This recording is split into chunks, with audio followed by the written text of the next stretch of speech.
हाय, Pallavi lifestyle Marathi चॅनलमध्ये आपलं स्वागत आहे। आज मी घेऊन आले आहे पावटा रेसिपी। तर बघा, मी इथं पावट्याची भाजी केलेली आहे। खूपच छान आणि सोप्या पद्धतीने अशी ही भाजी मी बनवलेली आहे। लहानांपासून मोठ्यापर्यंत सगळ्यांना ही भाजी खूपच आवडेल अशी ही आहे। तर चला, मी इथं पावट्याला असं बारीक चिरून घेतलेलं आहे। तुम्ही हाताने सुद्धा असं कट करून घेऊ शकता।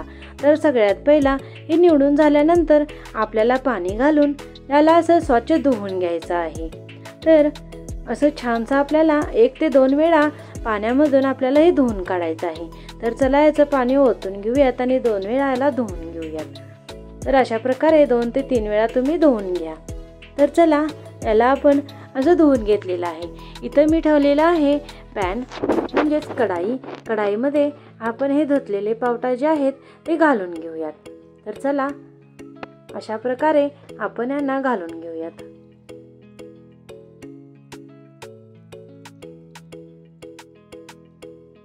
तर याचं थोडं पाणी जाऊपर्यंत आपल्याला अर्धा मिनिट याला असं हलवून घ्यायचं आहे आणि यामध्ये आपण छोटे 2 चमचे तेल घालून याला चांगलं असं भाजून घेऊयात। तर बघा, पावट्याची ही जी भाजी आहे ना, याला तुम्ही असं छान प्रकारे भाजून घ्या, म्हणजेच ही खूप टेस्टी लागते। आणि कुणाला आवडत नसेल ना, तर तुम्ही या प्रकारे ही जर भाजी केली तर त्यांनाही खूप आवडेल। तर चला, याला आपण छानसं असं भाजून घेऊयात।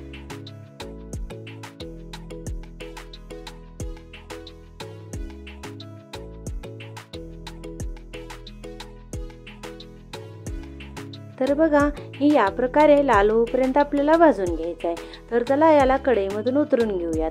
तर आता यामध्ये आपण 1 मोठा चमचा तेल घालून घेऊयात आणि यामध्ये आता आपण बाकीचे जिन्नस घालूयात। म्हणजेच सगळ्यात आधी मी घालून घेते यामध्ये जिरा 1 चमच आणि मोहरी सुद्धा 1 चमच आपण घालून घ्यायची आहे।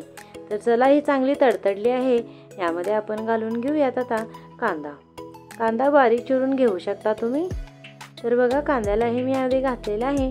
तर चला, त्याला थोडं असं परतून घेऊया छानपैकी। पल्लवी लाईफस्टाईल मराठी चॅनलला तुम्ही अजून सबस्क्राईब केलं नसेल तर प्लीज लवकर सबस्क्राईब करा आणि बेल बटन दाबायला विसरू नका।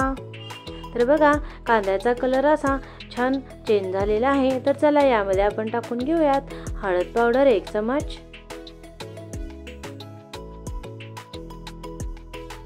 आणि स्वादानुसार आपण यामध्ये मीठ घालून घेऊयात आणि यालाही छान असा हलवून घेऊयात। तर तुम्ही मीठ आणि हळद यावेळेस घातलं तर आपला कांदा खूप छान असा शिजतो। तर चला, यामध्ये आता आपण पावटा घालून घेऊयात आणि हे सगळं जिन्नस एकसारखं आपण मिक्स करून घेऊयात।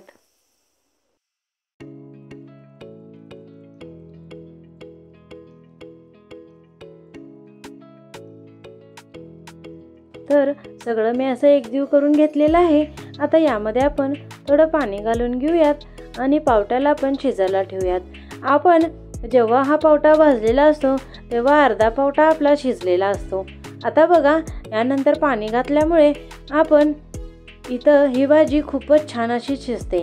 तर चला, याच्यावर आपण झाकण लावूयात आणि 2 मिनिटासाठी याला असं झाकून ठेवूयात, म्हणजे ही भाजी खूप छान अशी शिजते।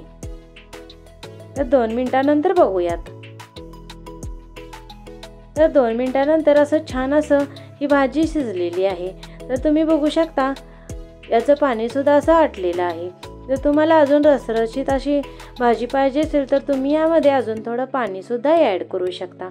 तर चला, आता आपण बघा, मी तुम्हाला दाखवत आहे हे पावटा किती छान असा शिजलेला आहे। तर बघा, या प्रकारे असं मऊ होईपर्यंत तुम्ही हे शिजवलं तर ही भाजी खूपच छान लागते। तर चला, मी इथं मसाला तिखटचा यूज केलेला आहे। हे मी घातलेलं आहे 1.5 चमच। जर तुम्ही काश्मीरी लाल मिर्च पावडरचा यूज करणार असाल तर ते सुद्धा तुम्ही घालू शकता। तर चला, याला चांगलं असं एकजीव होईपर्यंत आपण मिक्स करून घेऊयात।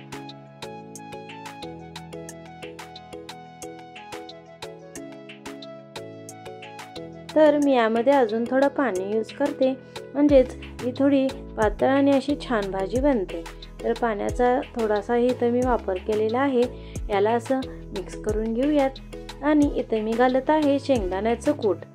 शेंगदाण्याचं कूट बनवायचं कसं, तर शेंगा आपल्याला भाजून घ्यायचेत आणि मिक्सरला बारीक करून घ्यायचे आहेत. तर आपलं शेंगदाण्याचं कूट तयार होतं. तर इथं तुमच्या आवडीनुसार तुम्ही शेंगदाण्याचं कूट घालू शकता. 2 ते 3 चमचे तुम्ही शेंगदाण्याचा कुटाचा इथं यूज करू शकता. तर बघा, यामुळे आपली भाजी खूपच छान बनते. तर चला याला चांगलं असं हलवून घेऊयात. तर बघा, आपली इथं भाजी तयार झालेली आहे. तर बघा, यावर आपण कोथिंबीर घालून घेऊयात. तर इथं बारीक चिरलेली कोथिंबीर मी अशी घालून घेतलेली आहे. तर बघा, ही जी भाजी आहे तुम्ही भाकरीबरोबर, चपातीबरोबर खाऊ शकता. तर चला याला आपण एका प्लेटमध्ये सर्व करूयात. तर तुम्ही ही भाजी जरूर बनवा आणि पल्लवी लाईफस्टाईल मराठी चॅनलला सबस्क्राईब करायला विसरू नका. लाईक करा, शेअर करा आणि सबस्क्राईब तर करा. तर बघा, अशी गरमागरम भाजी तुम्ही लहानांपासून मोठ्यापर्यंत सगळ्यांना सर्व करू शकता आणि सगळ्यांना खूपच आवडेल.